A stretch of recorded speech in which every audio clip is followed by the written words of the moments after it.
Vous êtes peut-être seul devant votre écran, peut-être en famille, peut-être quelques dizaines sur une petite place de village ou carrément des dizaines de milliers réunis sous la Tour Eiffel, dans des stades ou dans des parcs immenses. Tous ensemble, nous avons les yeux braqués sur la pelouse du stade Loujniki de Moscou. Ce rectangle vert sur lequel l'équipe de France de football va tenter dans quelques minutes de devenir championne du monde pour la deuxième fois dans son histoire. La première fois, Vicente, vous étiez dans le tunnel parmi les 11 qui allaient entrer sur la pelouse du Stade de France.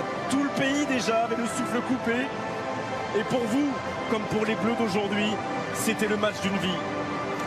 Ah oui, c'était le match d'une vie. C'était un moment de tension terrible. Et notamment ce moment-là où les joueurs vont s'approcher du tunnel, vont quitter les vestiaires, s'approcher du tunnel. Avec voilà, l'espoir que cette finale se passe bien, avec l'envie de ramener cette deuxième étoile à la France. Beaucoup de pression, beaucoup de tension, et en même temps un sélectionneur qui a vécu ça avec nous et qui sait comment ça se passe. Et on espère bien entendu qu'il saura transmettre ce message. Il a fait tellement bien depuis le début de parcours de l'équipe de France. Et voilà Philippe Lahm, le capitaine de l'Allemagne, championne du monde il y a 4 ans, qui apporte ce trophée.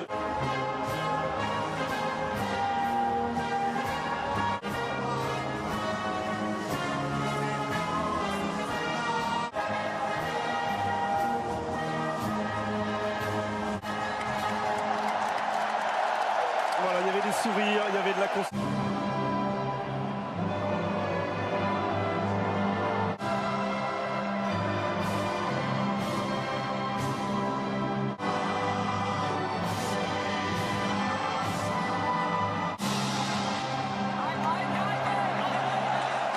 C'est le plus beau du coup d'envoi de cette finale de la Coupe du Monde. Kylian Mbappé avait le sourire, avait un sourire de son âge, vraiment tout à l'heure pendant la Marseillaise. Il avait l'air très tranquille, lui qui a déjà inscrit 3 buts depuis le début de la compétition. Est-ce le jour de Mbappé, est-ce le jour des Bleus? On va le savoir assez vite.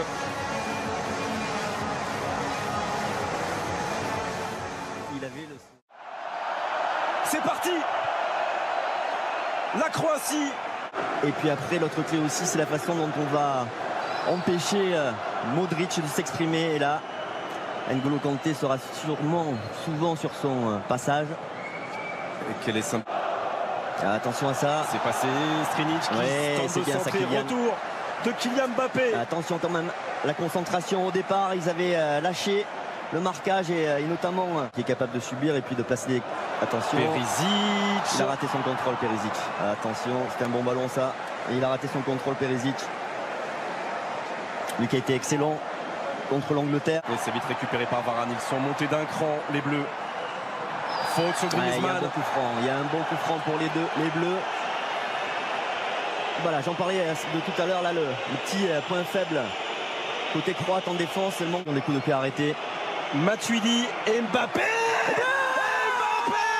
Avec l'ouverture du score pour l'équipe de France. Encore une fois sur un coup de pied arrêté. Qui a touché ce ballon? Ça ne fait rien. Est-ce que c'est Mandzukic contre son camp? La pression était là et le résultat est pour l'instant magnifique. Après un peu moins 19 minutes sur leur premier coup de pied arrêté. Les Bleus mènent à 0. Je pense à un Croate. Et ça bouge beaucoup. Le premier poteau, la tête de Vida. Vida, le héros du match contre la Russie. Vida qui avait marqué ce but en prolongation de la tête justement et qui l'a. Avec Mario Mandzukic. Nouveau centre et reprise de Rakitic. Samuel Umtiti. Il y aura le retour de Kanté. Il va prendre un carton. Il va prendre un carton. Et il y aura carton jaune. Et ça se projette vite aussi hein, côté croate avec Perisic. 2 fois, 3 fois, pas encore sorti. Et la frappe de Perisic. Oh non! Et la frappe de Perisic pour l'égalisation croate. Oh, cet homme libère son pays pour la deuxième fois après la demi-finale. Il lui redonne espoir en finale. 29e minute. Un partout dans cette finale, Perisic. On a mal joué le coup là sur ce coup de pied arrêté sur un ballon qui semblait être mal. De qualité et Modric le touche, nouveau centre. Ça ce sera tranquillement pour Un peu perturbé. Un peu perturbé. Premier poteau, Samuel Umtiti. Oh, il demande une main, il demande une main, les Français, ils demandent une main. Regardez Blaise Matuidi, a-t-elle eu lieu cette main? En tout cas, si elle a eu lieu, il est possible que l'arbitrage vidéo intervienne dans cette surface de réparation croate. Des pénaltys ont été accordés. Voilà, évidemment que là, c'est une cause suffisante pour accorder un pénalty. Main, il y a l'équipe décollée du corps, Perisic. Il a le bras décollé du corps. Pénalty, le pénalty. 38e minute et Antoine Griezmann qui ne laisse aucune chance à Daniel Subasic. Les Bleus mènent 2-1 et on respire à nouveau. Quelle finale! Quelle finale! Ouais, quel sang-froid aussi de la part d'Antoine Griezmann qui en avait mis 2 déjà avec l'équipe de France. Mais là, c'est la finale. Une pression énorme et il prend Subasic à contre-pied. Les Croates, le débordement de Perisic. Attention, car il... Et en 2 temps Pavard. Et la frappe de Dejan Lovren. Ce sera un corner. On n'arrive pas à dégager correctement là sur le coup tous les coups de pied à arrêter Croate. Ce ballon qui reste dans la surface. Contre 11. Il faut tenir.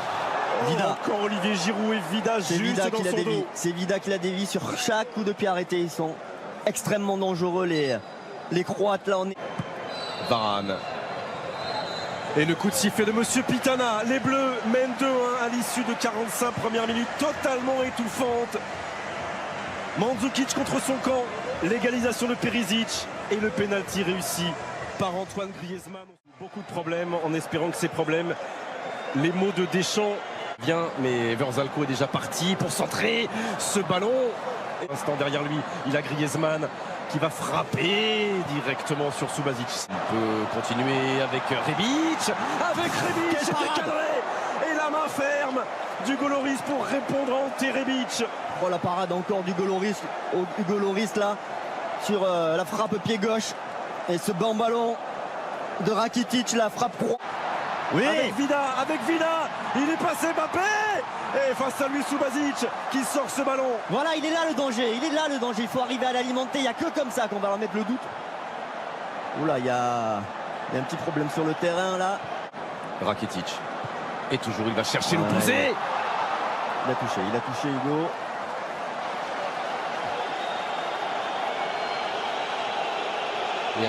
Qui ne peut pas frapper. Derrière lui, il y a Paul Pogba.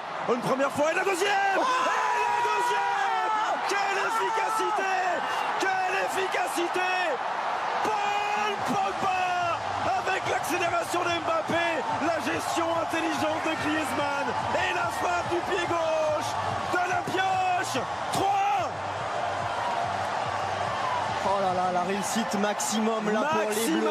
Maximale. Mais qui à l'arrivée met en danger. C'est pas fini. Oh, et Griezmann qui est privé là-bas d'une reprise de volée par le retour de Brozovic. Oh oui. Allez, ça fait du bien. Ça fait beaucoup de bien. C'est bien ça. Voilà, Mbappé face à Vida. Oh, Kylian Mbappé. Ça fait 3 buts d'avance pour les Bleus. Est-ce que c'est terminé? Sans doute pas. Mais elle n'a jamais été aussi proche. Cette deuxième étoile, 65e minute. L'équipe de France mène 4-1. Et on Umtiti. Oh non! Non, Hugo! Mais non! Et le but de Mandzukic, ça fait 4-2. C'est la 69e minute. Et c'est une finale de Coupe du Monde incroyable. Mais qu'est-ce que c'est cette finale? C'est une finale avec des coups de pied arrêtés. Que Kylian. Non. Verzalco. À moins que Kylian Moulin. Oh, et la frappe de Rakitic. Elle a été touchée. Non, ce sera finalement une sortie de but indiquée par Monsieur Pitana. Oh là là, le ballon qui passe là, juste devant, on n'est pas à l'abri. Attention à Kramaric. Il a raté son contrôle. Qui vient juste de rentrer, le joueur de la Juve, prêté à Schalke en Allemagne cette saison. Et... Oh, il peut très bien tenter, il peut très bien. Griezmann qui accélère devant Brozovic. Oh oui, bien sûr qu'il y a une grosse faute, de son coéquipier de l'Atlético de Madrid. Il est précieux, Antoine Griezmann. Chimé Verzalco. Il est précieux parce que là, évidemment, on va gagner un petit... Et il y a un bon ballon, ça. Oh non, facile presque, trop facile, il a ouvert trop son pied, il avait vu Kylian Mbappé tout seul. C'est fait. Minute. C'est fait.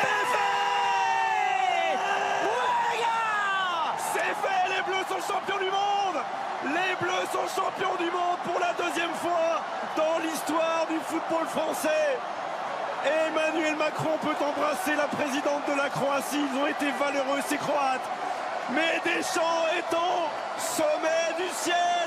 Et les Bleus aussi. Hugo, Benjamin, Raphaël, Samuel, Paul, Antoine, Olivier, Kylian, Golo, Blaise, Lucas, Steve, Alphonse, Presnel, Adil, Djibril, Benjamin, Thomas, Corentin, Steven, Ousmane, Nabil et Florian. Ils sont champions du monde.